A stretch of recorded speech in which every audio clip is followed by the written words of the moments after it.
All right, all right, all right. Do you guys want to know how I made $28 in an hour? Actually, over the course of 2 hours with GrubHub. Well, you're going to find out in today's live stream / video right here on Paid to Drive. How you guys doing, everybody? My name is Pete, and you're watching Paid to Drive, one of the only YouTube channels on YouTube that's trying to put more money in your pocket. That's right, everybody. So if you are a delivery driver with GrubHub, with Uber Eats, with Postmates, with DoorDash, with Caviar, with Instacart, with Amazon Flex, with Deliv, Postmates, whatever, any of these, you should absolutely be subscribed to this channel. What's up, Cornelius? What's up, Jesse? What's up, April? How's everybody doing out there?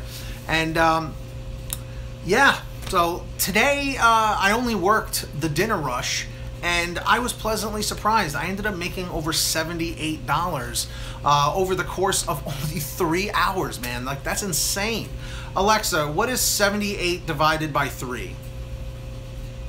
78 divided by 3 is 26. $26 in an hour over the course of 3 hours. But in the course of 2 hours doing nothing but GrubHub, I ended up making $28 an hour, and I'm going to explain how I did that. I started off tonight doing Uber Eats. I did that for like the first hour and a half or so. I made $13 with that, but then once all the tips came in, it boosted me up to about $21 of just Uber Eats and nothing else. So that was pretty awesome. Just want to say hi to PB and Julio Ramirez. April, quite the contrary. In New York, it was pretty good. Now, what's up, Hussein? 28 is your new lucky number. Evidently so. But here's the deal, guys. The reason why I was able to even make that kind of money so quickly, what's up, Tony, was really for the fact that I, basically took some risk. And when I mean take some risk, what I did was I actually ended up rejecting quite a few orders with GrubHub. I've spoken to my driver specialist, and he has reassured me that they don't terminate people over, drivers rejecting orders. So I said to myself, you know what? I'm working with limited time right now, cherry picking. Exactly, Robert Kennedy. I said to myself, I only have limited time tonight, and I want to see how much I can make. So needless to say, I'm going to give you some examples. When my first GrubHub order, as soon as I turned on GrubHub, now it was busy, and I turned on my GrubHub before my block actually started. Wow, that's really odd, Julio. I'm sorry to hear that. That's really weird. So what happened, I'm going to tell you exactly what happened. What's up, Chuck and Nicholas? So what ended up happening was I turned GrubHub on 15 minutes before my block started. I accepted the first order that came in. It was for the Greek restaurant, which was almost a $10 payout. It was like $9 and change. So I said, absolutely, great way to start things off. I accepted it. I delivered that order. The next order came in, and I forget exactly which one it was, but it was a low-paying order. It was like a $7 order, so I rejected that. Then they sent me another delivery to go do, so I went to go do that one, which was like a $12 order or whatever it was. But then after I did that one, they sent me a California Pizza Kitchen payout, which was like $7. So I decided for myself, I said, you know what? I'm going to take a risk. I'm going to take a chance, and I'm going to see what happens if I cherry pick and reject it. So I rejected this one, and I didn't get an order for like 3 or 4 minutes. So I was like, oh, great. Like, what the heck happened now? I kid you not. I waited 3 or 4 minutes. Oh, whoa, Mac 363, $2, man. Thank you so much. I really appreciate it. You now have moderator privileges. Mac, thank you for the super chat donation. Thank you. I rejected that $7 order from California Pizza Kitchen, and I kid you not, they sent me a $17 Subway sandwich place payout. $17. I couldn't believe it.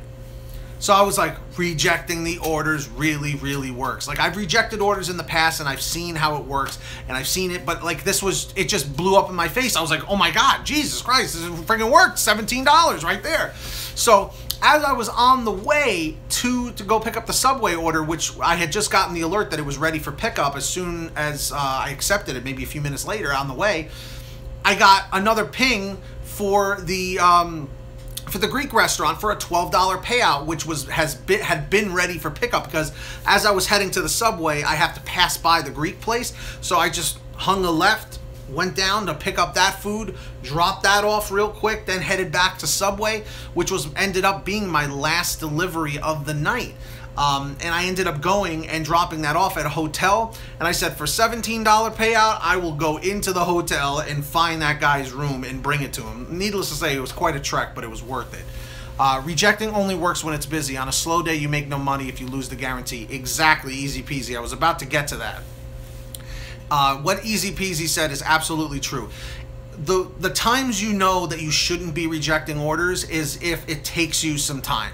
You know, there you go, Julio. Like if as soon as you go online, if you're waiting and waiting and waiting for an order, you gotta bite the bullet. Maybe turn on Uber Eats to supplement it a little bit. But typically Sunday nights are usually really good. So I have made the conscious decision this week to pay attention, and I'm gonna attempt rejecting orders from lunch until dinner and see how it goes.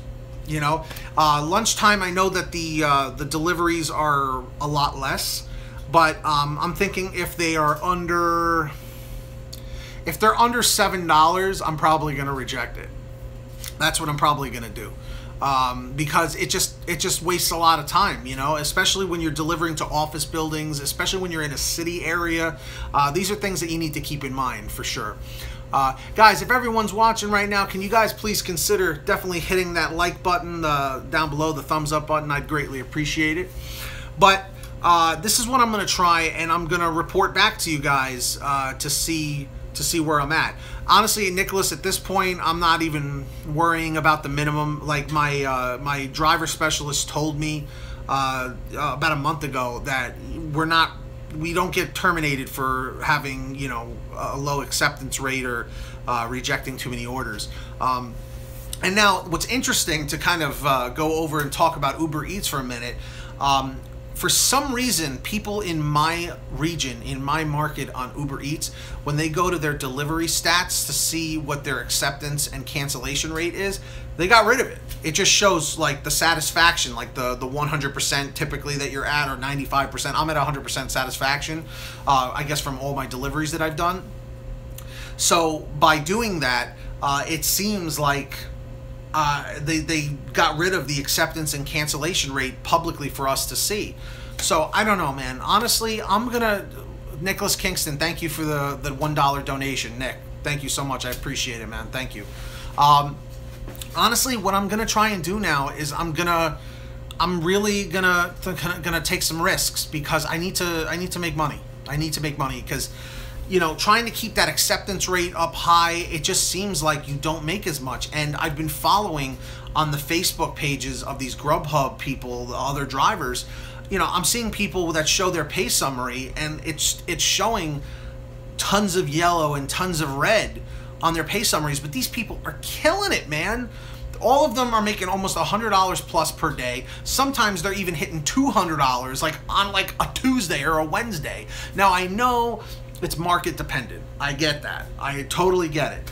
But it just, like, it blew my mind. I'm like, dude, I'm here, you know, like slacking off, not making this kind of money, and these people are killing it. They're making $800, $900,000 a week, you know, and they're cherry picking their orders.